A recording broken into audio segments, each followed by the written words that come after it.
Bom dia a todos, bom dia a todas. Feliz ano novo, ainda é tempo de dizer isto. Tomara que seja um ano melhor do que foi 2020. Acho que será. É um grande prazer reencontrá-las. Pena que ainda com essa mediação aqui do vídeo. Eu vou agora falar em inglês to introduce our two excellent guest speakers. Arturo Valenzuela, Chilean-American political scientist born in Concepcion, Chile. And he is an emeritus professor of political science in Georgetown University, where he founded and headed the Latin American Center studies Latin American. I'm missing the name now. It's the Center for Latin American Studies. Sorry for that, Arturo. Arturo has held key positions in the State Department and in the National Security Council under President Clinton and President Obama. And in that positions, he met with some of the people who are now being appointed to key positions in the next presidential administration in the United States. He has also been a member of the policy committee of the Biden's campaign. So he is clearly in a very good position to address the topic on the table here today. Our other guest speaker is my friend, Hussein Kalout, political scientist, professor of international relations in Harvard, where he's also a member of the Harvard International Relations Review. Kalout has been Special Secretary for Strategic Affairs from 2016 to 2018, not in the United States, but here in Brazil. And he's also a senior columnist at Época magazine, and he's a frequent contributor to op-eds in different Brazilian newspapers. So I don't think I need to explain why it's so important to talk about the topic of U.S.-Brazilian relations in this specific point in time. So without further ado, I would like to hand it over to Arturo Valenzuela. But before I do that, please allow me to show the trademarks of the companies that sponsor the annual program of seminars of the Fundação Fernando Henrique Cardoso.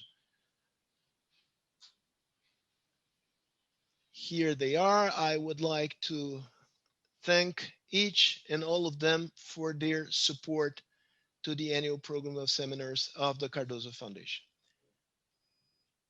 All right. So Arturo, the floor is yours for about 10 to 15 minutes, right? And then Hussein will have the floor for the exact same number of minutes. And then we turn this into a conversation, and the public will be sending us questions, and I will select them and we'll ask them on their behalf. Arturo, the floor is yours. Thank you so much for making the time to be here today. Well, thank you very much, Sergio. It's a pleasure to join the foundation in this event. I have a particular fondness for Fernando Henrique Cardoso, who was a professor of mine at Columbia University when he was a visiting scholar at Columbia University way back in the 1960s. So, since then we have actually crossed paths many times. And so it's been a privilege to know him in particular. I'm a great admirer of his. And as I say, we go way back. But I think, Sergio, as we discussed briefly earlier, that maybe I should make some remarks at the beginning, not so much about what the relationship between the two countries will be. We can talk about that as well, but also maybe about the moment that we're living right now here in Washington, because today is really going to be an extremely important day, as was last Wednesday, when we saw the events that took place in the Capitol. Today, in fact, the articles of impeachment may actually be brought forward. And it's still unclear what's going to happen right there. But there are a couple of things that have been really quite important recently, and that is that Senator McConnell, the leader of the Republicans, and actually the leader of the Senate, the majority leader of the Senate, who controls the agenda of the Senate, has made it clear that he will now support articles of impeachment. And this is a huge development. It appears that he himself realizes that the future of the Republican Party, maybe even his own future, is no longer tied with Donald Trump. And in the House of Representatives, the number 3 person in the hierarchy of the House of Representatives, Congresswoman Liz Cheney, has come out, and she's the daughter of Cheney, the vice president under George W. Bush, somebody who's been identified very strongly with the conservative sectors of the party. Liz Cheney has come out very strongly saying that she's going to vote for impeachment as well. And there's several members of the House of Representatives that are going to vote for impeachment. The question is whether the Senate convicts. And it's not quite clear yet whether the Senate is going to be able to convict. It depends on how many senators do that. But now that McConnell has agreed to do this, since he controls the agenda on the floor, they might be able to move forward with maybe 5 or 6 or 7 senators in the Senate that would agree to impeachment. So it's not out of the question at this particular point that Donald Trump will be impeached. If he's impeached, it does mean, particularly given the way the articles of impeachment have been drafted, that in fact he would never be able to hold federal office. And indeed, because the articles of impeachment that have been drafted by the House make it very, very clear that anybody who, they draw it on the 14th Amendment to the Constitution, that anybody who incites as a federal official an insurrectionary kind of movement is himself subject to be prosecuted for federal crimes. So if this impeachment does go through, there's a possibility that Trump himself might actually be prosecuted for violating his oath of office later on. That's still very unclear. Let me just simply say the following: 40% of the base of the Republican Party is still with Trump, 35 to 40%, and many members of the House of Representatives at this particular point are hardline also Trump supporters. In the Senate, it's different because senators have to be elected in very larger states and so forth. So they have to be mindful of the fact that their constituencies are very different. And senators are elected every 6 years, not every 2 years. So this is going to be quite important. Obviously, if Trump is impeached, and that it's going to open more of a pathway for a possible collaboration between President-elect Biden and then President Biden and others within the Senate in particular who will be more supportive. President-elect Biden did speak with McConnell. They spoke on the phone, and President-elect said to McConnell, "Please allow me to send up for confirmation the various cabinet members that I've appointed, and I don't want the impeachment process to get in the way of that." And apparently McConnell said, "Yes, we will do that. We can do both things. We will allow some time for confirmation of your cabinet officers, and we'll have some other time for the impeachment." So the real shift, the tectonic shift in U.S. politics this week is the fact that McConnell himself, including with the support of former President George W. Bush and many, many others who have criticized Trump for this insurrectionary step that he took, is good. So I think that's kind of we need to wait and see what happens this week. But this may be a very, very important development leading to the real question as to whether or not there will be a new Republican Party somehow. And that's still not clear. He still controls the base. It could be the US may be moving towards more of a multi-party system if in fact the anti-Trump Republicans, the Lincoln Trump, the Project Republicans do separate out from the Republican Party. But that's the governance of the United States will depend in many ways on what happens with the party system at this particular point moving forward. So I'll leave it at that in terms of what's going on right now. With some luck, we will have on the 20th an inauguration of the President of the United States. Trump has made it clear that he's not going to show up. He's not going to be there. And maybe that inauguration will take place at the same time that the predecessor, in the first time ever in the history of the United States, will have been impeached twice.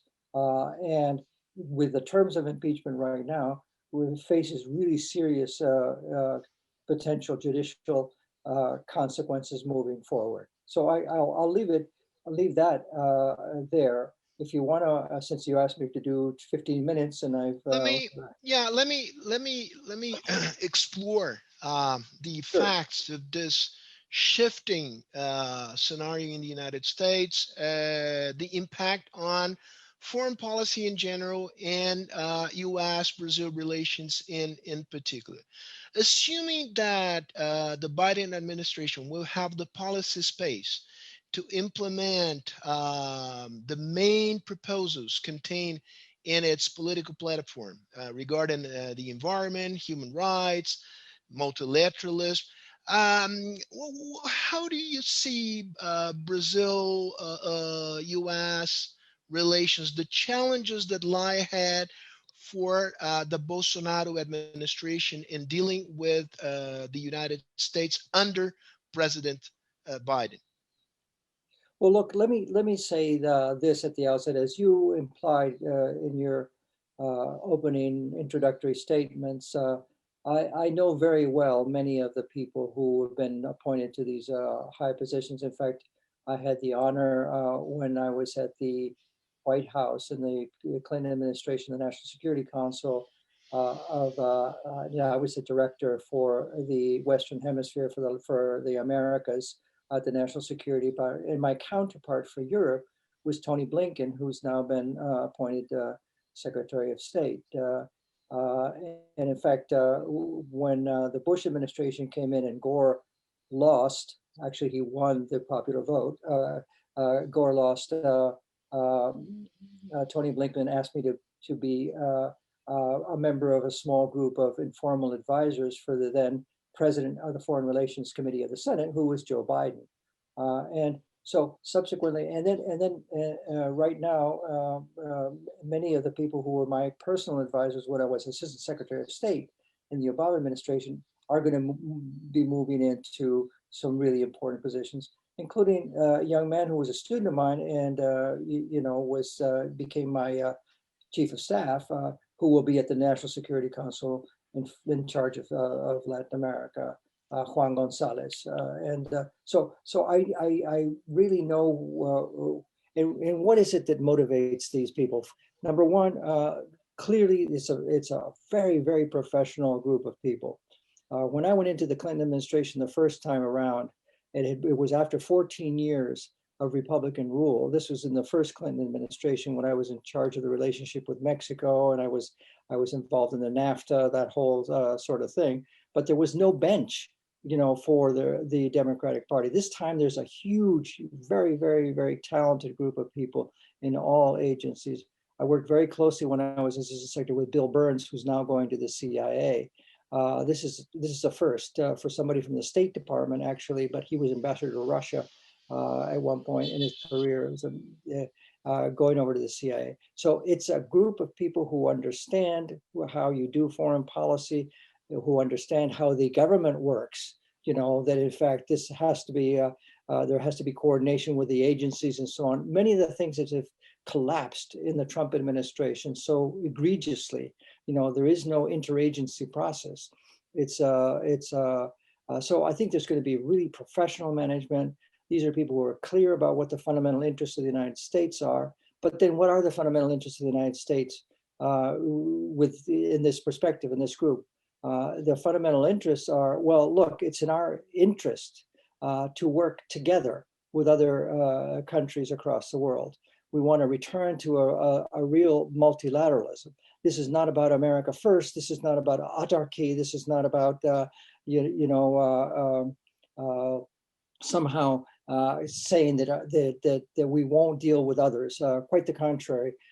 Even relationships with adversaries or potential adversaries, and we can talk about that as well, will be treated professionally, and it will be done with the view towards multilateralism. And then let me add, in addition to that, that there will, of course, be an effort to return to strengthening international institutions. Instead of withdrawing from the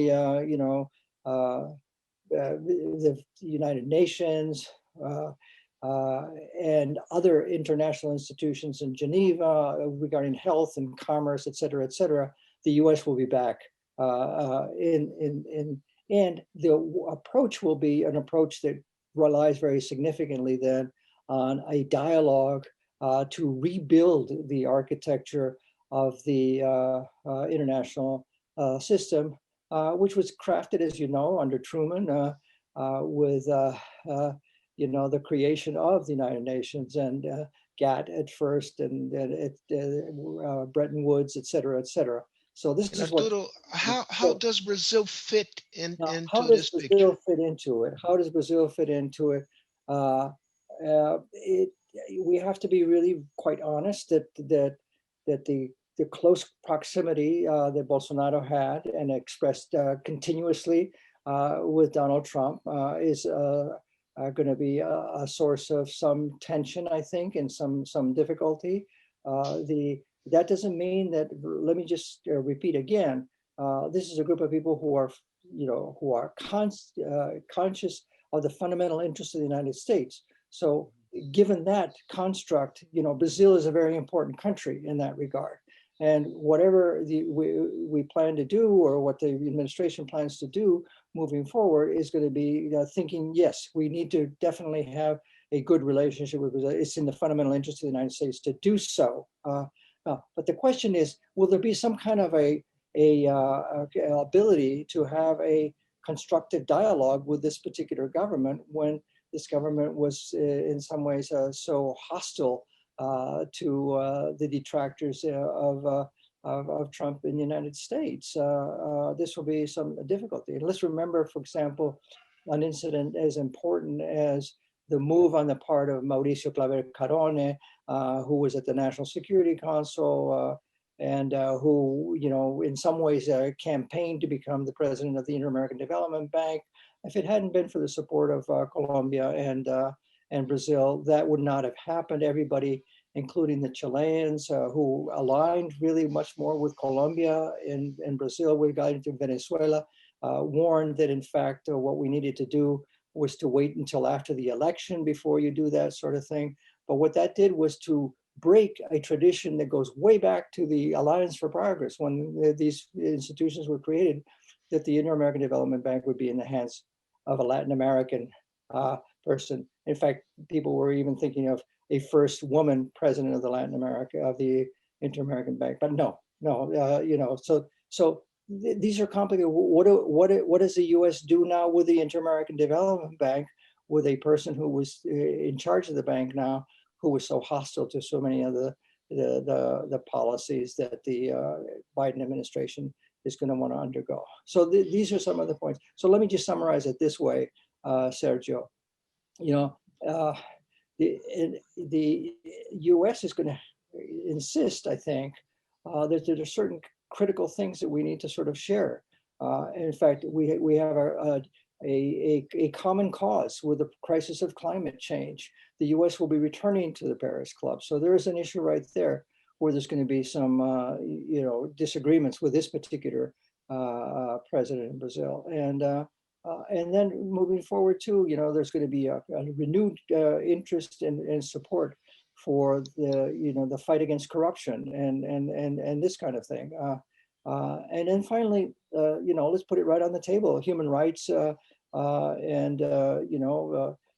the support for democratic governance. The United States is going through a crisis. This is not a moment for the United States to preach to other countries that you need to be much better, because we recognize the tremendous flaws of the American system of government. But that's the reason why we need to work together to try to see how we, in fact, strengthen democratic institutions moving forward. And is Brazil going to be there or not? And if it's not going to be there, it's going to be much more difficult to have a good relation. So we, obviously people are going to hope that we will return to the kind of leadership that and the kind of institutional strengths that Brazil had under periods such as Fernando Henrique Cardoso's presidency. All right, Arturo. This is the question for you, Hussein. Will Brazil be there? In other words, will the current government in Brazil adapt to the new situation given by the fact that Biden was elected and he will be inaugurated on January 20th? Or will Brazil remains on a sort of confrontational course of action with the U.S., given now that President Trump is not anymore in the White House? First of all, thank you, Sergio, for your very generous invitation. I'm delighted to share the floor with Professor Arturo Valenzuela, one of the brightest mindset in the U.S. foreign policy, and especially regards Latin America. It's a pleasure, Arturo. Well, Sergio, you have a very interesting question. Actually, no matter what you ask, will be a very central pillar in Brazil foreign policy dimension for two reasons. The first reason is U.S. is the most powerful country in the world. So the world order depends on how the United States will address its relation in the international organization, or in Europe, or in Asia, or even in Latin America. The second aspect, it is United States is the second largest partner of Brazil. So that generate a relation which we cannot move toward friction. So that said, what I would see, I see that Brazil's foreign policy lacks realism and pragmatism, two key variables to approach the bilateral relation. So even in the past, when we had asymmetric visions or divergencies, we were capable to advance the bilateral relation in a very diplomatic way. The point here, I don't see how Bolsonaro will address it, since Arturo emphasized it very well, how Bolsonaro and its foreign policy, they chose a side in the electoral process in the United States. So Bolsonaro, he didn't build any bridge with the Democratic Party, and he lost all at once. That is the status quo, And even during the electoral process, Bolsonaro, he sidelined Brazil with Trump rhetoric based on fraud and undermining the integrity of United States electoral process. That means interfering in the domestic affairs of another country, which likely he will do not accept someone or some country to intervene in Brazil's internal domestic politics. Besides that, he subtracted the legitimacy of the president-elect. And then last week, he had the chance to positionate Brazil side by side to democracy in the United States, and he chose to endorse Trump incitement to the invasion of the capital, the capital. So, I don't see much room how Bolsonaro will address the new administration. But what I would say that the United States or the current administration is highly experienced. They know what they want from Brazil, and that is clear to them. And they are pragmatic enough to address and to extract the concession that they want. would be Bolsonaro capable to understand the new rule of this game or not? Here is a key important point. And since Bolsonaro has addressed the relationship with the United States in a very high degree of ideological way, and in a way not based on the Brazilian national interest, but in his on how to strengthen his political base and his political project, I will see unfaceable how he will will pivot away with the Trump with Biden administration. And let's here agree in one thing: Biden and Trump has a very antagonistic vision on the world order, and that said, Bolsonaro has a very antagonistic vision with Biden. So Biden has a priority to rebuild the arch of alliance of United States in Europe.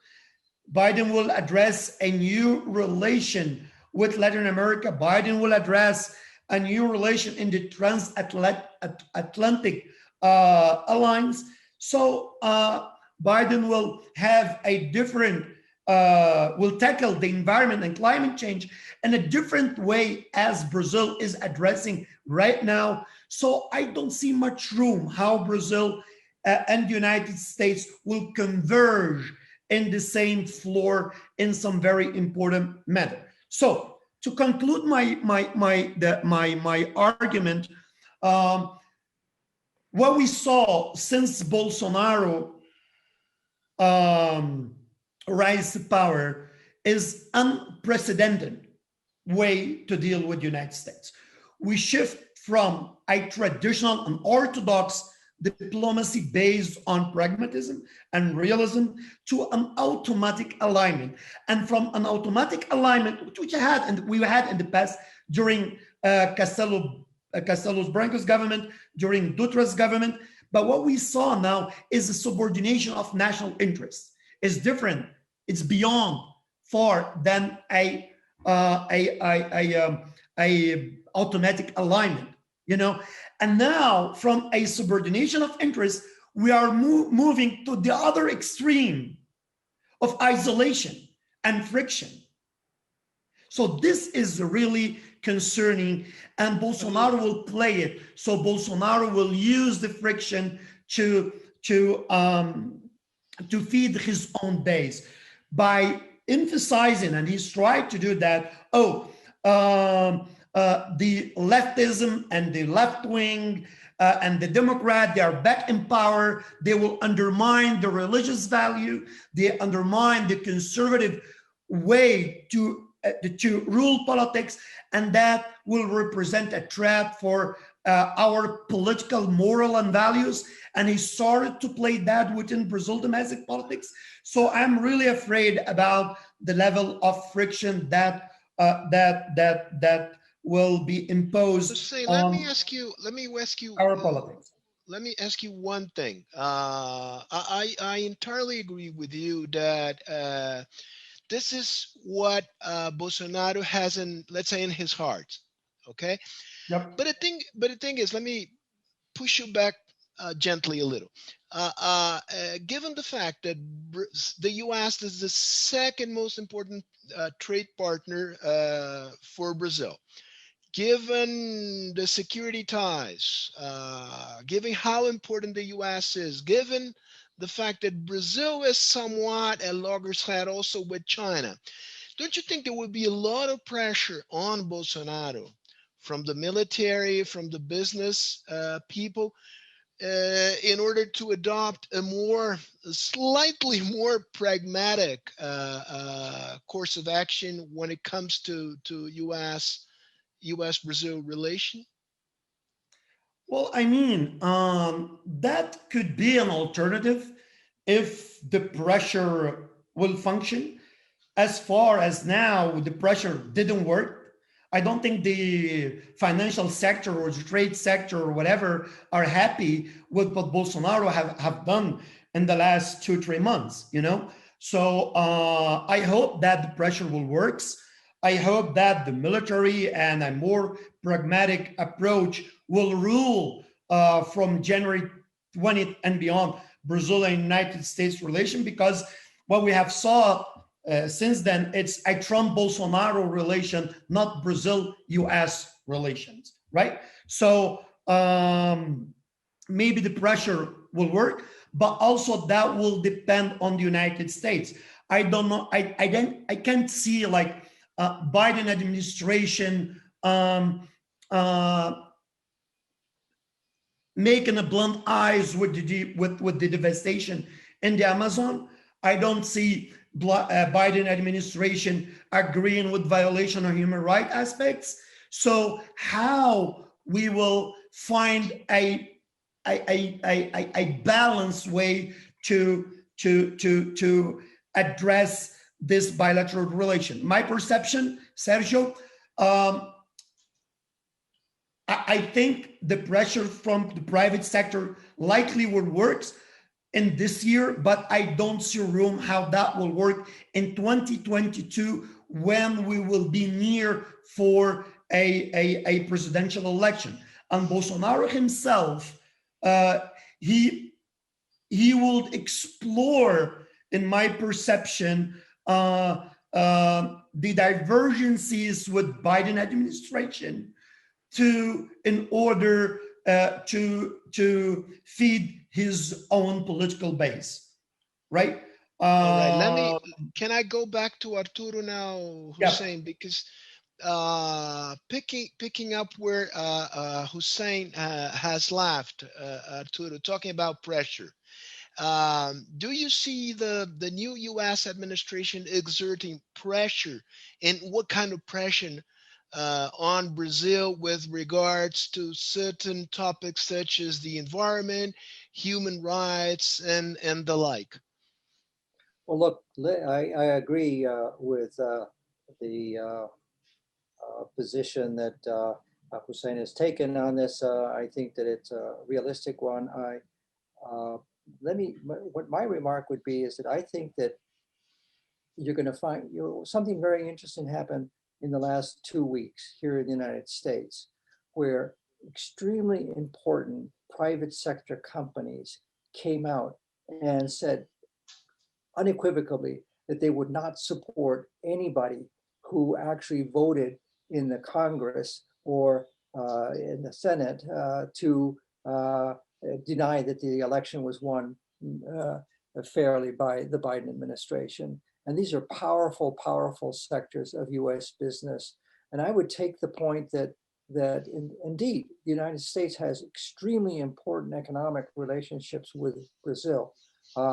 Brazil is the biggest exporter of agricultural materials in the world. People understand that here, but at the same time, the kinds of investments that American companies have had in Brazil and so on and so forth are really extremely important.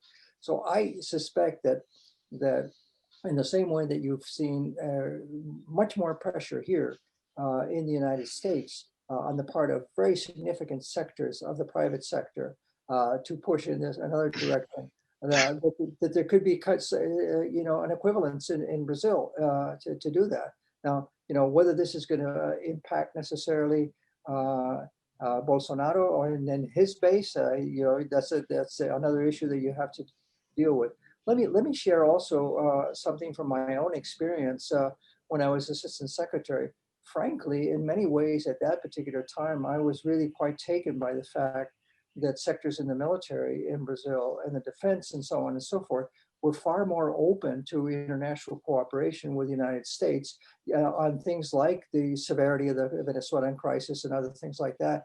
In fact, I had in many ways a better dialogue with folks in that sector than I did with the foreign ministry for obvious reasons that we all know about at that particular point. So, I would hope that what we would see would be a accumulation of different factors that would lead even somebody who's, a nationalist, also a pro-military person to sort of push back. Will there be some pushback, say, from from these security forces, even in Brazil. I don't know about that, and that's something that I would like to put on the table.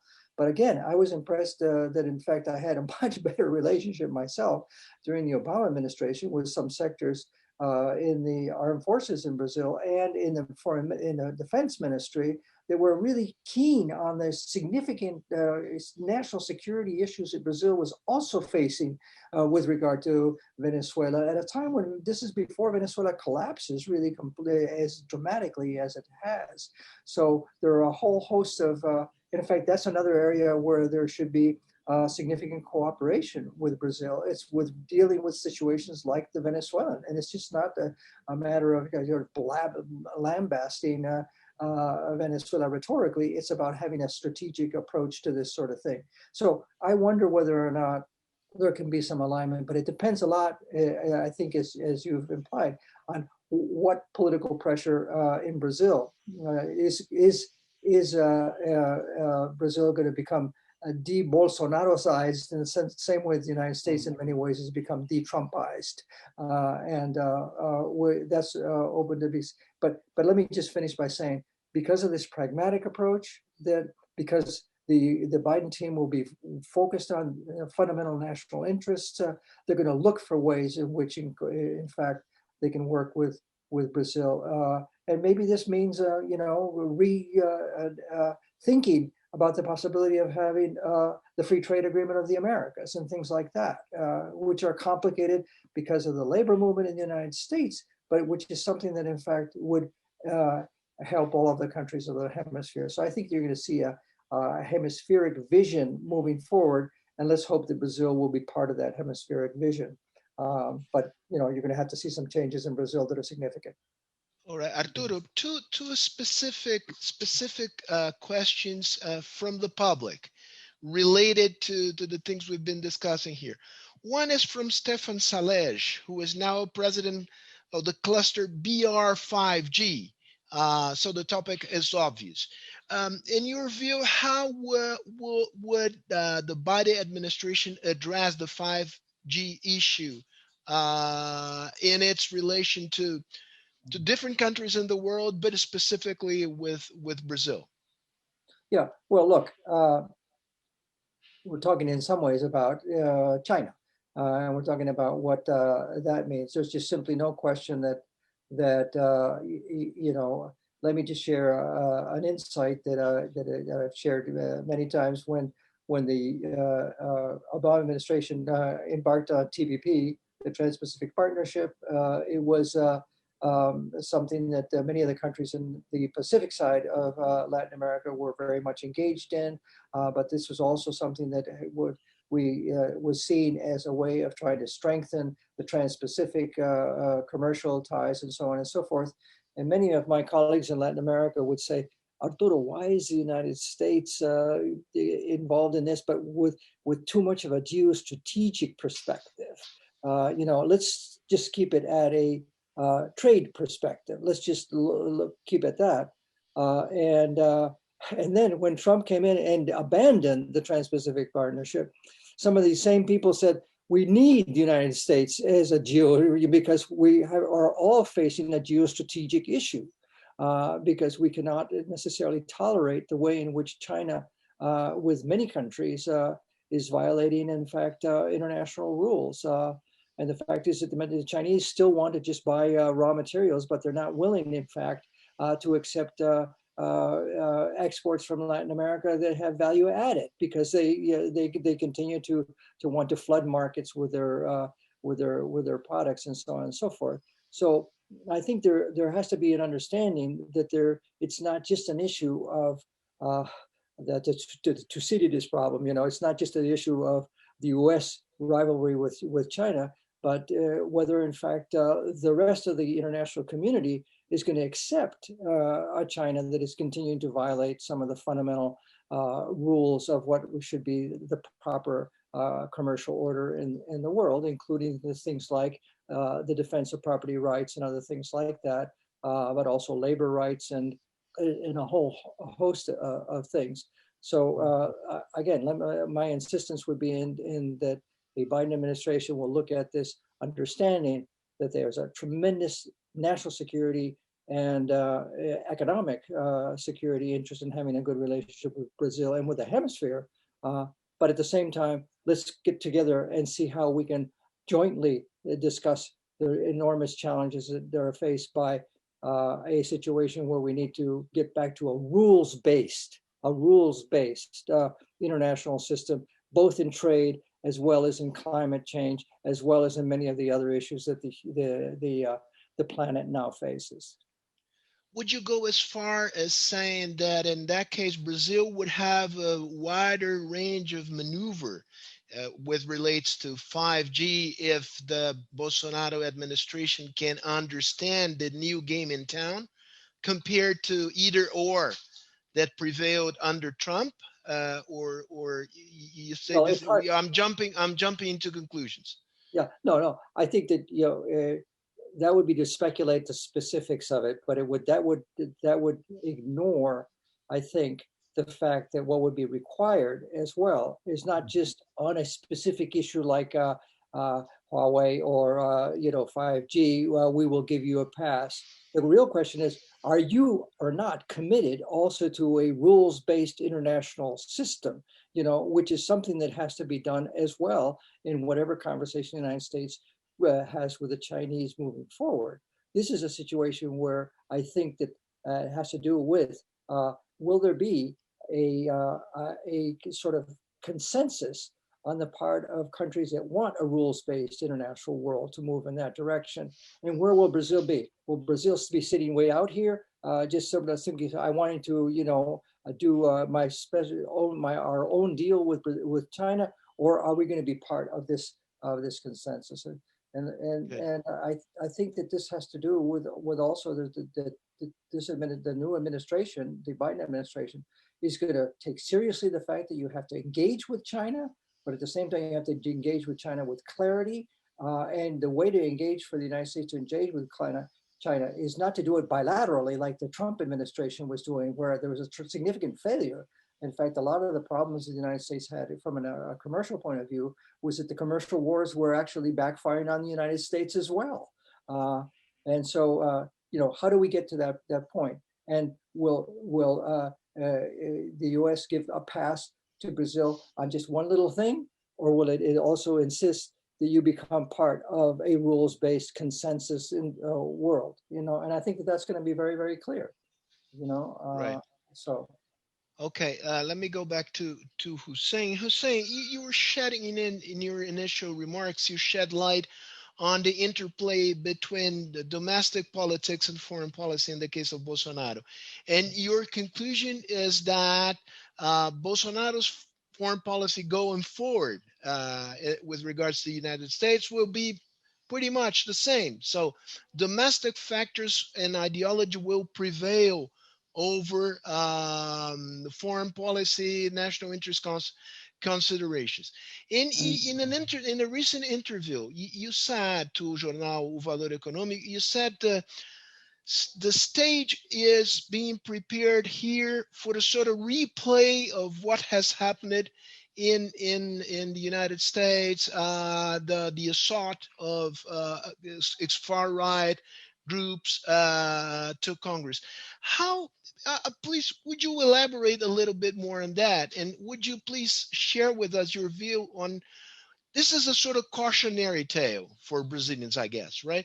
And how that might affect the behavior of key actors here, the military, the political class, the conservative political class, and compagnon de route of President Bolsonaro. Well, Sergio, I think since the beginning of Bolsonaro's government, he basically replicated everything that Trump make in the United States. Even the errors, he replicated the same error. So, and even in 2018, when he won the election, he became with the rhetoric and the conspiracy theory of fraud of election, and he was winning the election, actually. So he basically preparing the ground, he basically preparing his base for a real clash. And that is related, Sergio, to a consolidation of project of power. you know.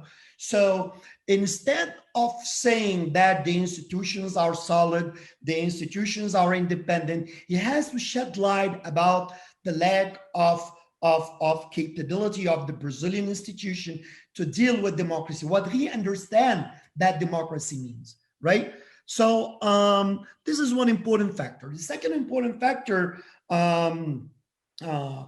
even now in the United States, when he saw that even the legal system, when Trump moved several cases and more than 100 cases in all court and he lost all of them, Bolsonaro remained in the defensive way, sticking with the allegation of fraud, you know. And I see that he in somehow is aiming to elevate the temperature and to convert the next electoral battle in a purely ideological battle. When you have an ideological battle, you don't have actually to be accountable, or he doesn't want to be accountable about real projects of public policies. You don't have to answer about the economy. You don't have to answer about education. You don't have to answer about the devastation of environment. You don't have to answer about the pandemic. So when you have only one key, and the key is ideological, you protect your government and you protect yourself, okay, in this battlefield. And this is strategic, you know. So as much as he moved the epicenter of the next election to an ideological clash, as much as he perceived himself and his project protected. And by any chance, if he loses, he will allegate that, well, that has been a conspiracy organized and structured by the left wing, etc., banks, whatever, you know. So what is the main differences between Brazil and US? The United States has a very solid institutions, right? Either the armed forces or the judiciary or the Congress. In my perception, Brazil institutions are weaker than the United States institutions. And why Trump has failed? Because he faced a strong opposition from the armed forces, which the United States armed forces, they didn't allow him to instrumentalize them as a part or side in this dispute with President-elect Biden. The judiciary, he thought that he could have the judiciary with him. He failed to instrumentalize the judiciary, right? And now we are facing what's going on with this, what has happened last week against the United States Congress. We've seen a split even in the Republican Party. Here in Brazil, I'm not so much sure about the institutions, Sergio. Our institutions are much weaker, right? And I will do not say that the Brazilian armed forces are totally aligned with Bolsonaro, but we have seen how the police are totally embarked in Bolsonaro narrative, and some former militaries here. So you mean retired officials, retired military retired officials? Yeah, we have to make it clear, retired, and not the regular Brazilian army, retired officials. So, and these guys still have a strong influence on the conservative base or in Bolsonaro's base, right? So, I'm not talking about the armed forces as institution, because as we have seen till the moment, they has behaved in a very constitutional way. I'm talking about what we have seen on previous military officers, former military officers, or state police in whatever unity in our federation, right? So if we saw in the judiciary, right? So we will see some room that Bolsonaro has interfered, and he has won certain ground. Within the US, Trump didn't achieve this goal, right? So I'm a little bit concerned about what we could face in 2022. Very good. You've just answered the question of Ezequiel Santos. Let me go back to you, Arturo, on this specific topic of the military. I've seen on the internet a pretty remarkable declaration signed by all the major top generals of the U.S. Army and top officials from the Navy and the Air Force, implicitly accusing Trump of sedition and saying we will go all the way down to uphold the Constitution. Can you explain what the context in which this declaration makes sense and how important it is and to the Brazilian audience? Well, look, everybody who occupies these high-level positions swears an allegiance to the Constitution. It's if you see a little card there back on my desk on your left, looking from here, that is a summary of my swearing in, to the Constitution, in which I sort of said that I would protect the Constitution to the against all enemies, foreign and domestic. It says foreign and domestic, not just foreign. So people, swear by the, and so many of these people have done that, and then they see this attempt to actually provoke an insurrection, and so it's just been. I'm sure it's an outrage with most of the really professional people. Now that doesn't mean that in this insurrectionary attempt, there aren't some former military officers and so on, people who believe in gun rights and so on and so forth, who retired from the military that haven't been that are conspiring and so on.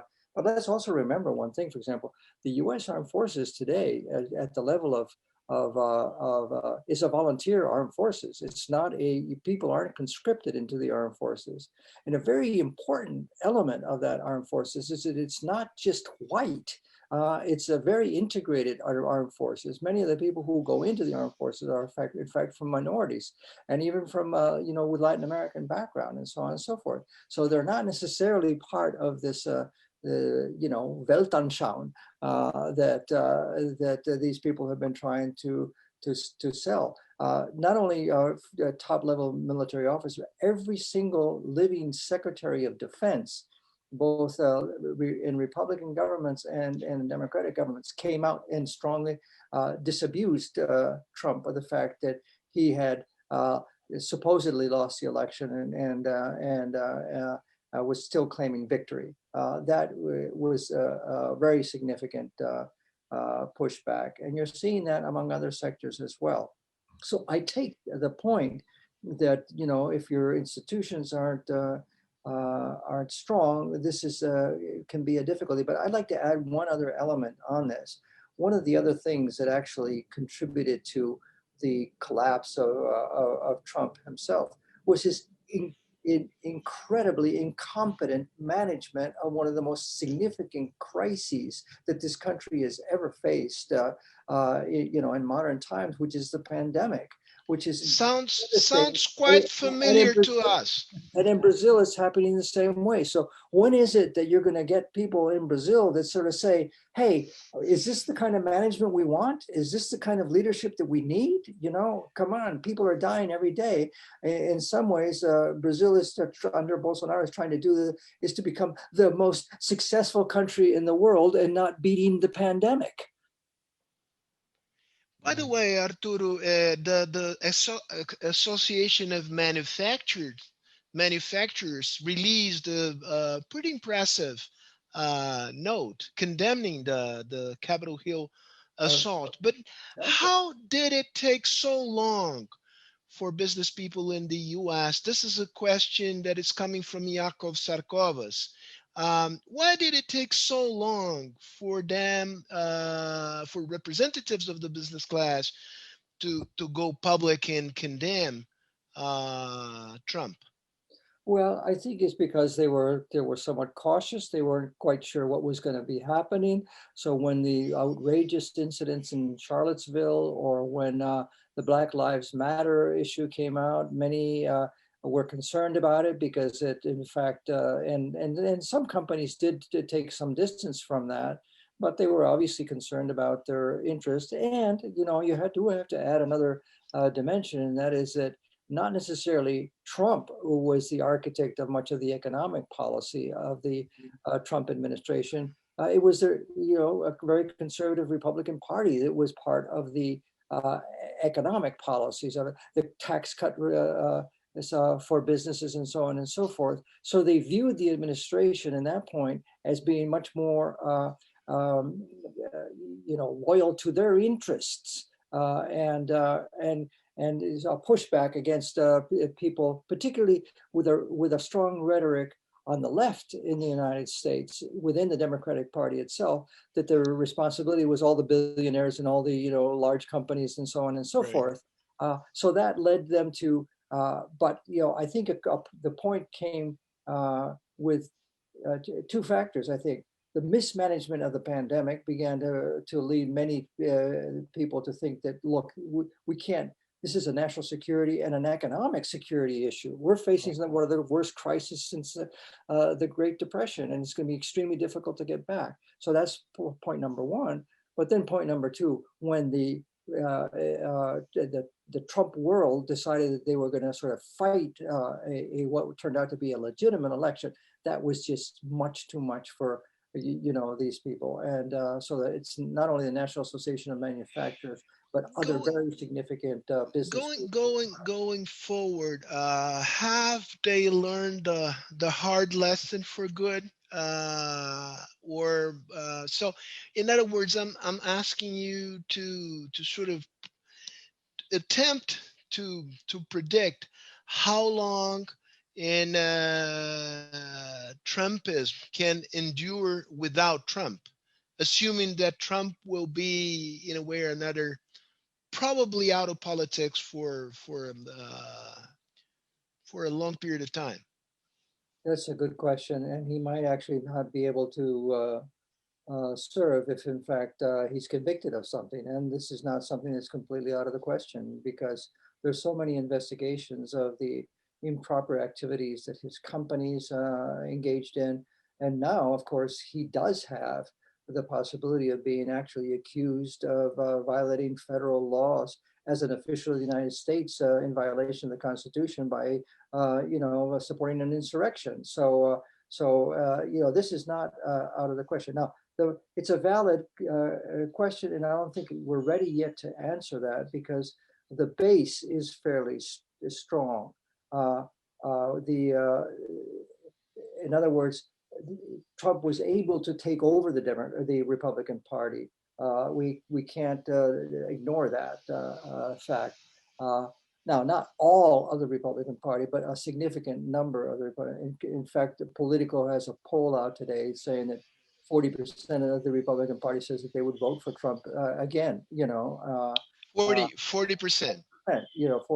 Now, I'm not really sure that in fact, it's so much harder nowadays, those of us who are social scientists, to do any kind of significant polling on these sorts of issues, that it's not quite clear that that's necessarily where it's going. But there is a crisis of the Republican Party that still needs to be sorted through to see where that's going to be going. But I am quite confident at this particular point. As Hussein said earlier, the institutions in this country actually did work. The courts really did reject 60 some odd, appeals. And in state after state, it was Republican officials in the electoral process who recounted votes and so on and so forth, and did not buy into the argument that there was this massive fraud, the worst fraud in the history of the universe. This is not the kind of thing that we would. So I have a feeling that what you're going to see is a reconfiguration of the Republican Party. And then finally, let me just end with this one point. The reason why we've been facing all of this stuff The reason why is because this country is legitimately and significantly changing and has already changed. It has already changed. It is no longer, from a demographic point of view, there are two sorts of things. The aging population tends to be more white rather than younger because of immigration into the United States. And in fact, the young people are not necessarily buying into this sort of thing. They tend to be much more open, less nationalistic, and so on. And this is across the spectrum, not just among immigrants and African Americans, also as among younger white people. But with education, there's a clear. So this is in some ways, the base of the Republic is a waning demographically group within this country. And so I think that one of the strengths of the United States, in fact, including its strength vis-a-vis countries like Japan and other places like that, is that it has avoided the trap of the aging population, which are so many other countries, precisely because it's been open to immigration. And I think that you're going to see a significant rethinking of that sort of thing. Valuing immigration has kept the country strong. And if you're looking at, the Thucydides factor, what happens with regard to China? China has the opposite problem. China is going to face a really significant problem of an aging population at some point. At any rate, so these are sort of the overall sort of issues that we need to sort of see in the next 10, 20 years further. Arturo, we are approaching the final part of our conversation. I would like you to later. Now I'll go back to Hussein, but what I would like to explore when I come back to you is, assuming that the United States is really shifting in demographic terms, in the cultural terms, and that bodes well to the Democratic Party as we know it. It's a complicated party also, but assuming that the Democrats will be in the White House and will have majorities in Congress for the foreseeable future, how do you envisage, not now, but in the midterm and the long term, Brazil and the U.S. cooperating in the Western Hemisphere, and how that would fit into the grand game of geopolitical rebalancing, internationally speaking. But before we tackle this issue, Hussein, you said that you think there will be confrontation. And what are the issues on which you think confrontations will be more acute? Environment, for instance. What's your take on that? Because what would be the issues that Bolsonaro will select as rallying points to mobilize its own base? Would environment be one of these issues, and how that would play out in terms of Brazilian external relations, not only with the United States but with the world in general?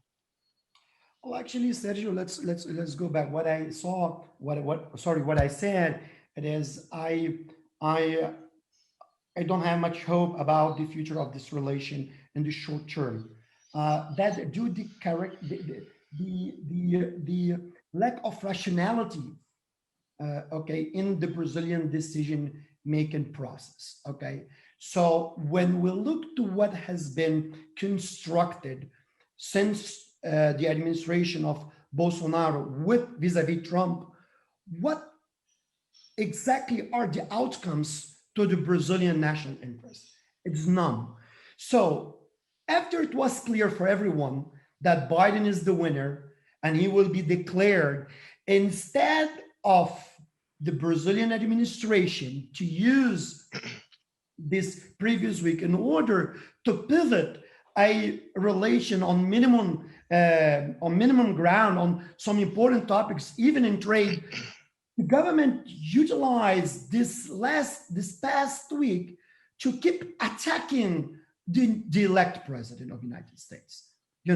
So I don't have any elements to say, well, from the 21st of January, everything that was gonna change, right? So there's no element that we could assess what will be the future. Okay, so this is one point. The second aspect, okay, China, maybe Brazil has very important card is the 5G. So that could be played out by the Bolsonaro administration. Depending how the White House will address the 5G geopolitical dispute with China, Brazil has an important card to play, right? How much this card will be valuable for the Biden administration also will depend on several aspects. So let's see, let make it clear. A relation among countries such as Brazil and the United States depend on presidential diplomacy to move forward and to move appropriately and fast.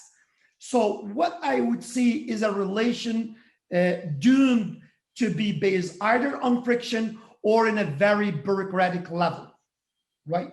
Or that Bolsonaro has to change his total framework on foreign policy, not vis-a-vis only the United States, but the world. Okay, and here, another aspect that Bolsonaro has to answer it for his own base. Well, if he changed or if he switched his foreign policy toward the United States at all, right? So how he will explain that to his own base? So he put it himself in a dilemma, right? If he changes, he show certain of paradoxal, ambivalent way to formulate foreign policy, or if he stick with his current foreign policy, he will destroy all the historical relation between Washington and Brasilia. So I would say that we have to wait for the next steps, right? We have to wait to see what will be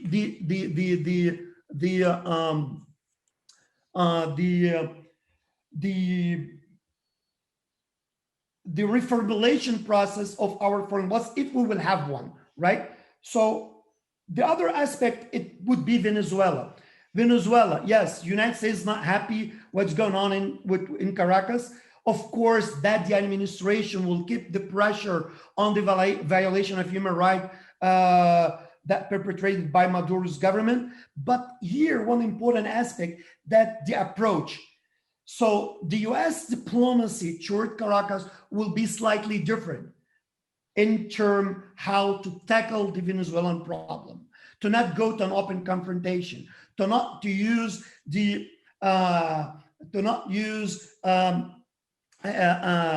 military rhetoric as a main rhetoric to deal with the Venezuelan problem.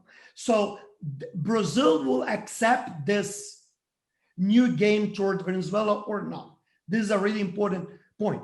And what I would see is vacuum of power. If the United States decides to play a wider role in Latin America, and especially in South America, without Brazil, they can make it. Because Brazil sidelined itself from the main decision-making process in the region, right? Either economically or politically, right? So look to our relation with Argentina, or with even the right-wing government in South America, with like Chile or Uruguay, right? So without a substantial and concrete changes in Brazil's foreign policy toward the United States, I think we are going to a complete isolation. Do you, two things, Arturo. Do you agree with the final statement of Hussein that Brazil can go into complete isolation and that the U.S. can afford not to deal directly with Brazil in the region and to strengthen its relations with our neighbors? First, do you agree with that? And then the same question for the two of you, a question that our public has been hitting on since the beginning of our conversation. Do you think the decision taken by Ford company to go out from Brazil, that that the election of Biden and the predictable frictions between the two countries can have played a sort of the role of a tipping point in that decision of the Ford company, or not. But before you address this a specific question, Arturo, please let us know whether you agree with what Hussein has just said. Well, look, I think that's in fact, I would agree with it. Yes, a lot depends on whether or not Brazil is really willing to respond and respond clearly to the priorities that the United States and the new government is going to be in, which is to try to develop viable, respectful alliances and conversations within a multilateral sort of framework. In this case, it would be at the Latin American level and not necessarily at the global level. And if Brazil, in fact, resists this sort of thing, that doesn't mean that they're not going to move forward with the other countries in the region. In fact, they will move forward with the other countries in the region. And in fact, by contrast with Brazil, some of the other countries in the region, I can say this, have already begun to realize that they need to change their own particular approach to this. And so they're concerned about how they will move in this direction. So yes, the United States will try to develop, to return in the Western Hemisphere to a fruitful, respectful dialogue on critical issues. It also means the importance of strengthening once again the hemispheric institutions, and thus the Organization of American States and the Inter-American Development Bank will be a part of that, particularly since we're facing a really significant economic crisis. We need to worry about the fact that it's not just the pandemic, it's the results of the pandemic which have led to a really, really critical situation. I don't know whether the decision of Ford and others like that is due also just simply to realistic economic factors, that at this particular point, this is not a business. There's been a collapse of their business entirely. And so this may not be the point where you concentrate on value chains because they have crumbled all over the world. So I'm not going to refer specifically to what their motivations might have been there. I don't think they were driven necessarily by exclusively by politics.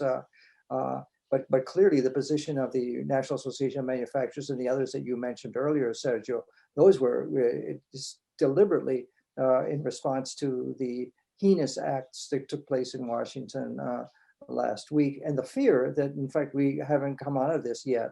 There is still a concern that the alarm right now is that apparently these insurrectionary groups are going to hit state capitals, and they're going to come back to Washington again next week. And so this is an issue that's still out there. But to get back to the train that you want me to be on, and that is the relationship with Latin America.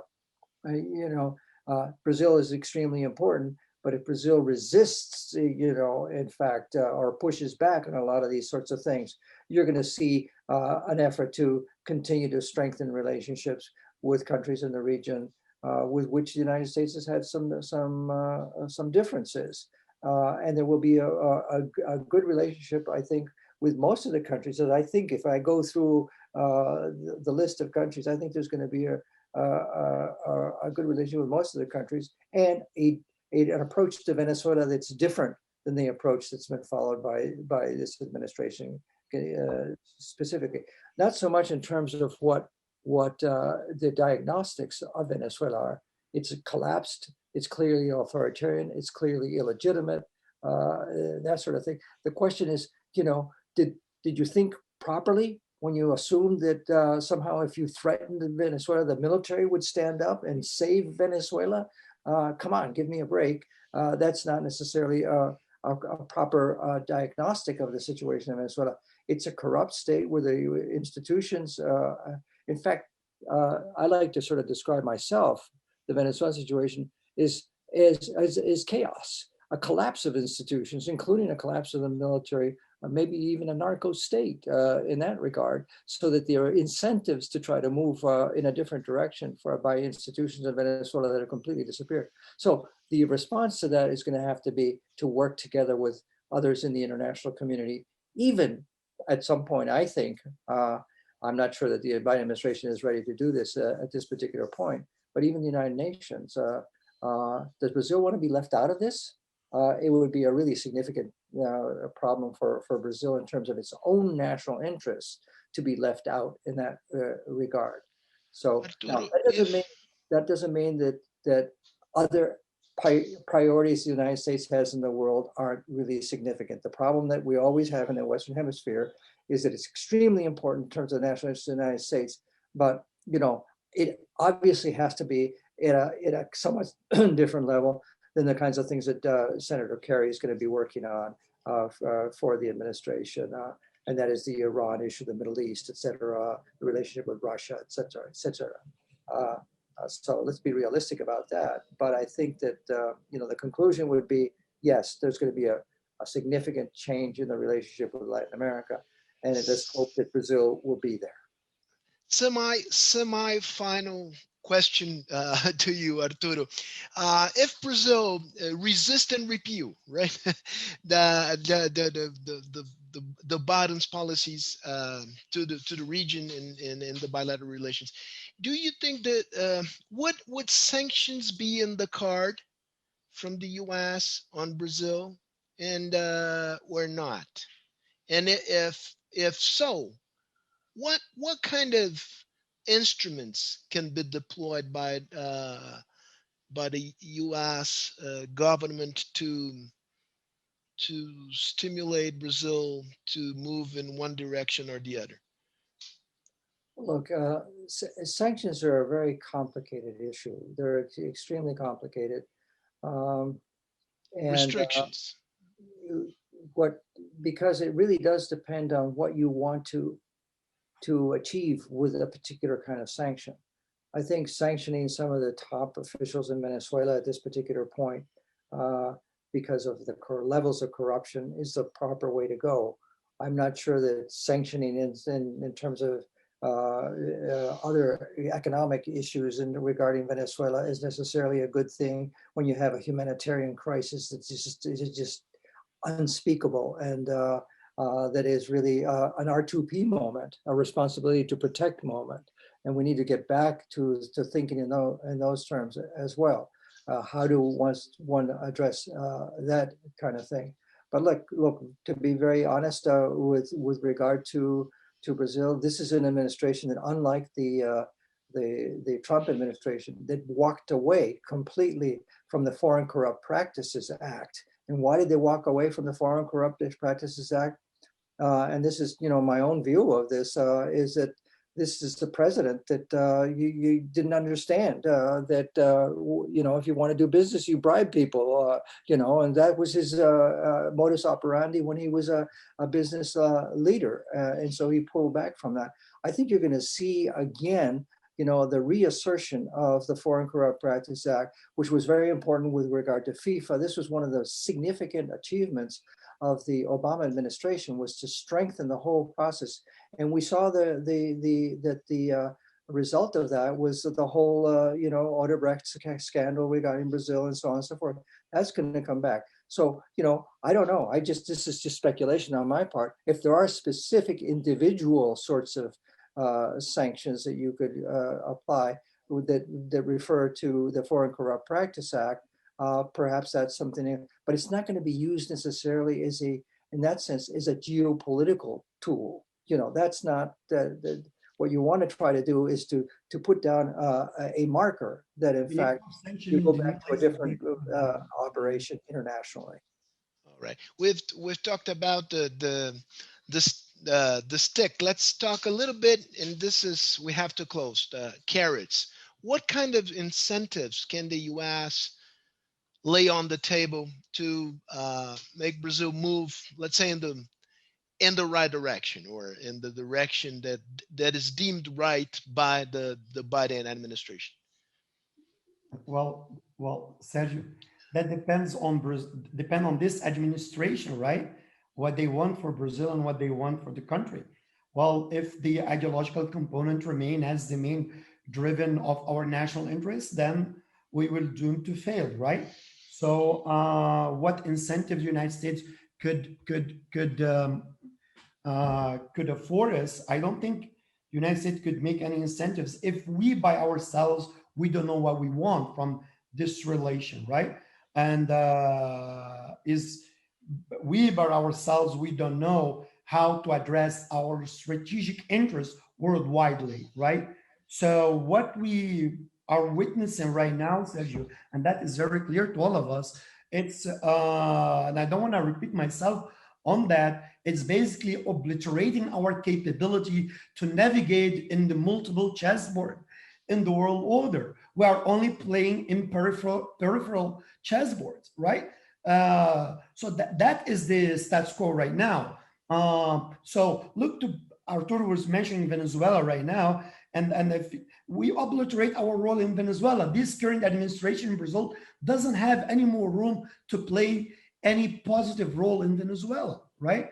Well, maybe we could play in Bolivia, maybe we could try to rebalance our relation with Argentina, but that depends on pragmatism. That depends on framing a foreign policy based on national interest, right? So one of the main aspects that Bolsonaro is afraid right now, it's if he will move toward the Biden administration and he will be struck by his own base. Well, you are betraying your ideological vision. You said that Trump is the savior of the Western world. You said the Biden is a leftism. Biden represents socialism, and now you are trying to frame a more closer relationship. So Bolsonaro is very, very cautious about how his base think about its next step. So why he will be in the near future playing a double standard role. In the one way, he will emphasize the importance of the United States, but in the other hand, he will stick with his positions about what pleases his own base, right? So it's a very delicate situation that we by our own hand we put it ourselves in the corner. We don't know how to leave it, right? I can't. This is the final question to you, Hussein. I can't resist the temptation to ask you whether you think that the idea that has been aired that ex-President Michel Temer would be appointed as foreign minister, and that would imply a significant change in Brazilian foreign policy. Is this just a rumor or a baseless rumor, or do you think that it has any chance to materialize?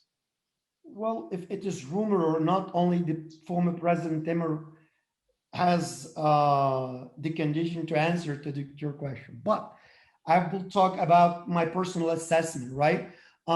First of all, that is not about Temer himself moving to the government or going to the government. That will be more related to a broader framework that requires a broader dialogue between the administration and Temer's party.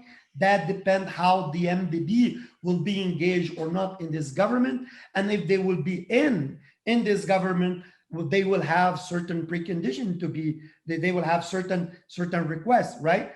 And one of these requests is that the current foreign policy could not remain as it is, because this current foreign policy is destruction